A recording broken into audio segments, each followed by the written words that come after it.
back here with Years of Ears, and it's This Week in Disney for October 10th to October 16th. Keeping it going with the spooky month. Yes, we love Halloween month. It's always fun. Thank you so much. Month. Yeah. And it means that we're full into the holidays, and November 1st we can start celebrating Christmas. Yeah, and I'm already catching those vibes. The parades this weekend in MK were holiday vibe. Like, it's coming in. Like, the bands were wonderful. They had Drum Major Mickey out. It was awesome. Kicked it right off with a slushie. Yeah. And then we headed over to over to Epcot. Right. We actually parked at Ticket and Transportation and then took, the monorail over to Epcot and then back to our car when we were done. That's really fun to do if you think about it. If you're going to do those two parks, it kind of works nice to just leave your car at Ticket and Transportation. So. Yeah. Chase the full moon and Venus around the World Showcase over Mexico and then over Arendelle and then just all over. Like, the moon was just over the U.S. pavilion. Like, yeah, it was great. Like, it was a good night. We hit up the India booth again for their wonderful offerings. Gave the Saganaki another chance. Well, it's called griddle cheese. They don't call it, and it's never. I don't know. I've had it once. Like, where it was very melted, but I don't know why they're not melting the cheese so much on it. It should be like really melted. Yeah, but we hit that up again. Yeah. But enjoyed that monorail ride in from MK2 and then returning to the TTA.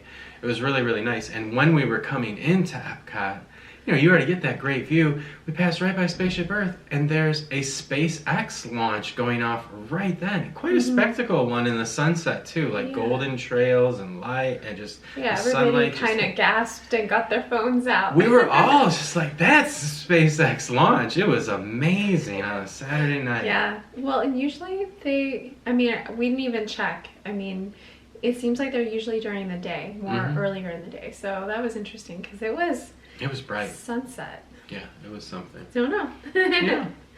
But I had intended to take my Magic Band Plus and have it fully charged to enjoy the new spooky sounds on the 50th statues, but I failed to charge it. Yeah, that's okay. Then we can do it. She was so understanding.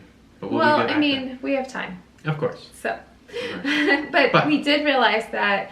So there's spooky sounds on the 50th statues. So if you're going to go and try and check those out, they work at all the parks, not just at Magic Kingdom. So. I thought it was just at MK, but it's all of them. So we got quite a trek ahead of us to get all those spooky sounds before they turn into holiday sounds. And a big announcement on that. Holiday music coming to Cosmic Rewind. Yeah. What are your predictions? Put them in the comments below. My predictions are Jackson 5, I Saw Mama Kissing Santa Claus, or George Michael's Last Christmas in some form. One of those two. Yeah. But I think it's going to be Jackson 5. I Saw Mama Kissing Santa. I'm just so excited that they're doing this. Like, to me, with the Rock and Roller Coaster, I always thought, like, couldn't they play more songs on this? It's just so... That's interesting. Yeah, like, you're saying, wow, not have every song be Aerosmith? Are you even saying that? Sure. But I meant different Aerosmith songs than what they play. Like, they don't, of course, play their whole playlist on there. There's 3 or 4, I think. Yeah, I'm sure, they have, some kind of agreement or whatnot. Oh, yeah. But the Guardians' whole thing, it just seems like they're going to be able to change out songs. And so I wonder if this counts as the secret songs, though, that they talk about. Because there is one song that I am super hoping that is a secret song. And you guys guess, I'm not even going to tell you what I think the secret song. I would like you guys to guess in the comments. We can do this for a while. We aren't talking about the April one. We're talking about something else. I'm talking about, this is not a Christmas song. I'm just saying, I'm hoping they have a secret song that goes with... I know what you're talking about. Okay. Yeah. You guys guess. Yeah. Maybe they only pull it out whenever a new Guardians movie is in the theaters. I don't know. They should really do it, though. Yeah. But guess. Yeah. Guess. Yeah.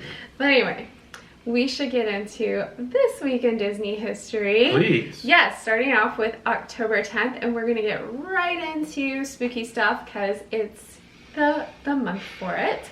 So back in 1930, the Mickey Mouse cartoon, The Gorilla Mystery, directed by Burt Gillette, is released. So this is an escaped gorilla costumes very popular at Halloween, especially those zip up ones in the old. Yeah, absolutely. Just like right there with clowns at the circus. Oh no, clowns are terrifying. So what happens with this gorilla? Okay, anyway, he escapes from the zoo and Mickey hears it on the radio because it's the 1930s. And he's scared and he calls Mickey and she's so cute. She like sings him this song to help him not be afraid. And what's really ironic is the gorilla comes and captures her and Mickey has to go save her. A little King Kong. Yeah, so you gotta watch this cartoon. I won't tell you everything about it, but it's really interesting because the gorilla in it is named Beepo. Beepo. Yeah, Beepo. And they actually retroactively named him because there's other Mickey cartoons that he appears in. Okay. And so, or Disney cartoons. So he's an official character that's been reused. Yeah, they use him later. Like in this cartoon, they don't give him this name, but later that's his name. And they say, like, kind of like Goof appears before he's Goofy. And yeah. Even Pluto, I think. No, I know what you're saying. It happens. Right, but they specifically retroactively named I heard you. So. Yeah. So go check out this cartoon. Nice to go on your little spooky. The Gorilla Mystery is its name. And then moving on to another cartoon. This one's actually on Disney Plus, 1952. You might remember this one. Maybe you guys remember it. The Trick or Treat. Okay. This is a Donald Duck one with the nephews in it. And I think everyone can see it. I think it's one of the most widely used Halloween clips of them. Yeah, because the nephews are trick-or-treating and of course Donald tricks them, but he is witness tricking them by a real-life witch, and she goes to help the nephews to get a treat instead of a trick. So if you haven't seen this cartoon, go check it out. It's really cute. Another one to add to your spooky list. Yeah, I think when we were watching it, you were commenting that it's strange that the witches portrayed in Disney are always of the... not Disney. Okay. In lots of things. Like, well, I was always thinking that Scarlet Witch. tip-top, like, Salem witch. Like, I guess, we get a lot more variety. But she's even, like, saying, like, thous and these, like, they would have spoken at that time. I just thought it was interesting that, because I watched something else about the Salem witch trials, and that's why it got me thinking, like, why is popular culture so full of that specific time when, with the witch trials, like, that period, like, they weren't really witches. Like, I don't know, don't want to get into any controversy. I'm just saying it's just really interesting sort of situation. If you look at that trial, it's interesting. But Hocus Pocus and stuff. To base like all our popular culture off of this one like incident and have all the witches be like that, it's kind of why do we do that? It's so weird. But I mean, there are some things that have a different sort of witch, but this is a really cute cartoon, and I like this particular witch because she's actually trying to help the nephews have like treats for Halloween. So it's cute. Witch. It's cute. Then moving on to 2009, the Mickey Mouse visits Union Station in Kansas City, Missouri, and this is because of Walt's love of trains, which we know he really, really loved trains. And with Tron coming and finally opening, we may be getting very close to that train coming back. So can you even imagine? Yeah, if we have they're working on. I saw some video spring. People captured on Instagram of people working on the train, like under the Tron area. So it's gonna be so great. Close. But anyway, this was a traveling art exhibit that started here, and of course, Missouri is close to Marceline, Walt's childhood favored home, where he based all the Main Street USA situation off of. And so they do this presentation. They invite all the preschoolers to be representatives, and the Kansas City mayor's office and hundreds of fans see Mickey before he departs Union Station for Los Angeles for a viewing party for the premiere of the Disney Channel primetime special Mickey Mouse Clubhouse Choo Choo Express. Wow. Yeah, so it was a big event. I mean, they were tying it all together with a super show marketing. and everything, helping people get into trains. Yeah. Well, I mean, trains are cool. Like, well, and a cartoon. I mean, yeah. You know what, though? You really think about it, 2009. Yeah. You know, I mean, Thomas the Train was massive. You know, non-Disney. I mean, massive at that time, and like 5 years earlier. So it makes sense that they would try to like made toys. Right. Well, the Thomas the Train. Well-priced toys too. They were expensive, but holy they were well made. Yeah. Like you could definitely hand those down. Oh, they were. You do. I know, like Matt and our oldest had them, and our youngest. I mean, we passed them to friends that had kids. Yeah. Because I don't think they're going anywhere. Yeah. Buildings are going to be well gone, made. and Thomas the Train stuff's going to be. They should be making trains. They should make buildings out of Thomas the Train stuff. Last forever. We are so excited for the train to be back. We are. Like, I was just sitting here listening, and I'm like, wow, like, the train, to be honest, like, when our family is like, let's ride the train, I'm like, let's not. I mean, let's ride it occasionally, but you guys wanted to ride it more than me. But now that it's been gone so long, I'm like, oh, I'm going to be riding that train. Yeah. I really miss it. I love dropping behind Adventureland and seeing into Splash Mountain. And it's just such a cool way to get around the park when you're tired. I think it's great for guests and people. I'm sure there's loads of people really missing that train. It's just iconic part of the park. Coming back soon. Necessary. All right, moving on to 1913. I love that year. Comic book writer and artist and publisher Joe Simon is born. He was actually born, his name was Hymie, but he went by, like, in his history, it says Joseph Henry Simon. So I don't know if he changed his name. His parents sounds like they named him Hymie, and maybe he didn't like it. I'm just guessing. I don't know.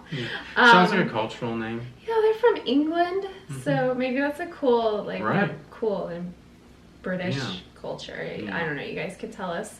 Our friends from England over there, tell us about Hymie if that's a cool name. But anyway, they were in Rochester, New York, so that's where he was born.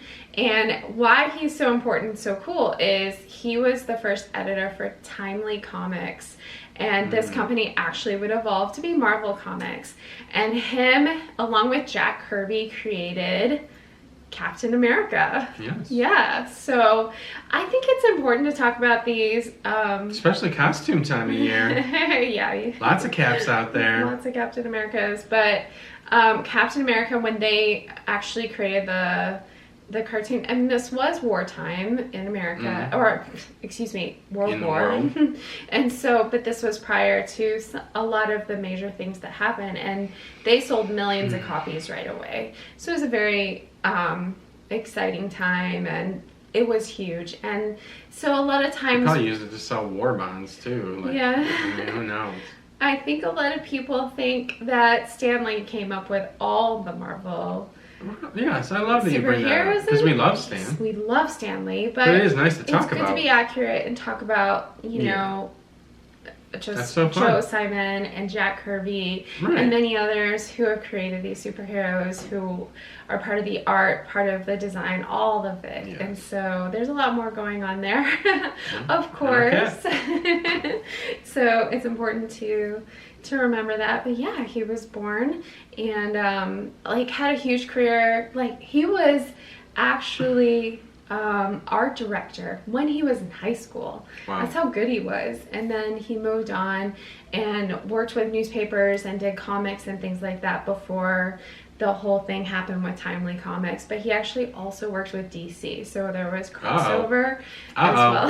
That's okay. But another good point, that a lot of, I mean, it was a totally new industry, and like, I know, like, right now people say like they're Marvel or DC. Back then there was a lot of crossing over, because like you didn't have any other options, like as far as your career went. Oh, And they so were building it. That's they awesome. were building it together, and I'm sure they were more friendly towards each other than maybe some of the fans are today. Yeah. But it was interesting times, really cool. I hope we get to talk more about comics and the whole like Marvel and superhero thing. Yeah, more than going on. Stan Lee. I love that. Yeah, I mean, we love them. Oh. Don't get me wrong, Yeah. but there's more. All right, moving on to 2006, October 12th. Disney CEO Bob Iger addresses the campus of Ithaca College. He had graduated there in 1973. And so the reason I'm bringing this up, because in this time that he addressed them, he talked about his influences. A surprising one. Yeah, he says that his television, radio, education, and classes with Rod Serling Was an instructor there. creator of The Twilight Zone Tower and former professor at the college, allowed him to appreciate the importance of creative freedom and independence. I mean, might Rod have- Serling's work was so psychological and avant-garde. I mean, Yeah. sometimes you can like feel like it was on the heels of Hitchcock, you know? But it's like, if it's not reversed, I could be, you know, mistaken. Like, everybody was imitating each other a little bit, but like, so innovative and shaped. Like, right at the same time. Yeah. Yeah, so what's really important is that I think it changed from the way that I read the articles that I was looking at. It seemed like it changed Iger's trajectory, like into television, and his interest a little bit. Rod Serling did, and so I just think it also shows how important Rod Serling was in I love that. the television industry and what he did, what he gave, and then being a professor. I don't think a lot of people realize he was a professor after. I did not. So that's really cool to know as well. I love Just that connection, and it kind of all brings it together. And why every time you see him, when you go ride Tower of Terror, you can appreciate on a deeper level, thinking a CEO of the company was influenced by him. Yes, So love really, that. really cool. Then we're going to move along to October 15th, 1998. The newest show, Fantasmic, debuts at Hollywood Hills Amphitheater. When it's gonna re-debut at Hollywood? So anxious. It feels like they're always teasing it. We even got a date for this month, and then it's not official. It's like, well, and what's really important right now about it reopening is that Fantasmic up until 2020 was the original show. It had not been changed, and they are making changes. So it will be changed when it opens up again, when it does. It's supposed to open, I thought they said this year, right? It was supposed to be, like, I mean, it's so hard. It seemed pretty official for October. Yeah. But okay. It seemed like it was supposed to be like October 21st, Right. 22nd, and then that news just disappeared. Right. So obviously this had happened. Fantasmic had been at Disneyland first, and then at Hollywood Studios. Now the Hollywood Studios is so different because it's a separate thing. It's completely created for the show. The whole set for it, the mountain and everything. So like at Disneyland, you know, they bring that in over the waters, right? And so this is like something that, you know, is set off at Hollywood Studios because they have the space to do that. Its own water amphitheater. Yeah. So it's really cool. So you know, if you don't know the show, there's lots of really cool videos. So I'm not going to go into explaining the whole show, but it's coming back, and we're very, very excited for it. And it launched on that day at Disneyland. Yeah, Disney World. That was the Disney World one? Yeah, we're talking about Disney World. 1998, October 15th. Yeah. And then October 16th, 1931. Okay, last one, right? Yeah, the Disney Silly Symphony cartoon, The Spider and the Fly. Another spooky one. Yes. Some people, that's like what they're scared of, right at that level. It's just the spiders.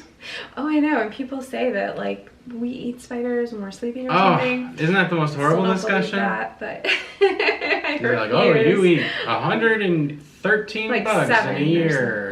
Like in a year. So okay. What the heck? Okay, so this cartoon, you guys need to go check out this cartoon actually, because at the time It was actually a bigger deal than you would have thought. It's a fly and a spider, kind of like, well, the fly's just trying to live.